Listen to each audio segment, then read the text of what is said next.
Hello, my name is Jarrett. I'm from Active at Home Helpers. This is part 3 of a 3-part series. Basically, this video we will cover payment options and basic information regarding payment for this area and some basic resources and a couple other things, some questions to ask and whatnot before you get started with in-home care. So basically, Cass County, if you're an agency through Cass County, they set the rates in this area. The current rate through Cass County, North Dakota, right now, the average rate set in the area is $27.96 per hour. So most home care agencies also have an hourly minimum, so that's an important thing to ask when contacting a home care agency. Do you have a 2-hour minimum or a 4-hour minimum? If a person only needs an hour and hour of help, that's still possible even if a person has a 4-hour minimum. But generally, instead of that $27.96 rate, or instead of their lower rate, they would have a higher rate then of in the mid-30s for, say, a 1-hour visit, for example. So there are several different ways that you can pay for in-home caregiving. Private pay is the most common. As I mentioned, the county, the Department of Human Services, if a person is financially or physically unable to pay for care, the county will actually pay for some services.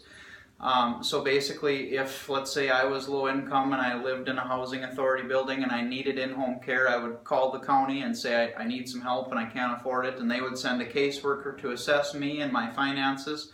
And then from there, they would give that person a list, and there would be several agencies, including mine, on that list, and you can call whichever agency you want to help you with your needs from there.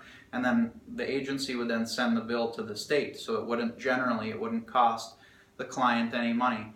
Also, Southeast Human Services, they have a program for respite care. So let's say I had a spouse that was disabled and we were both retired.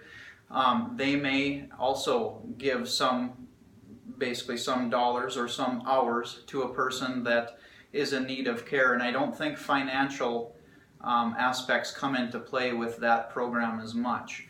Long-term care insurance is another way people pay for care. That is all dependent on the policy. Every policy is different, and whether they will cover non-medical care, again, is specific to each policy. So, as I mentioned, those are kind of the main ways to pay for care.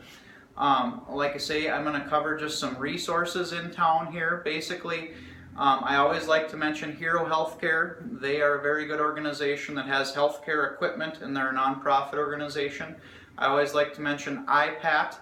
If you have hearing or vision issues, they will actually give you adaptive equipment to help you function in your home. So if I had vision trouble, they'd give me a phone with large buttons, or if I had trouble hearing, they would give me something to help amplify sound, so when I watch TV I could potentially hear it.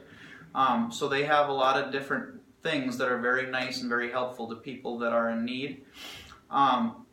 Some common questions to ask before you get started. I would always ask if they have consistent caregivers.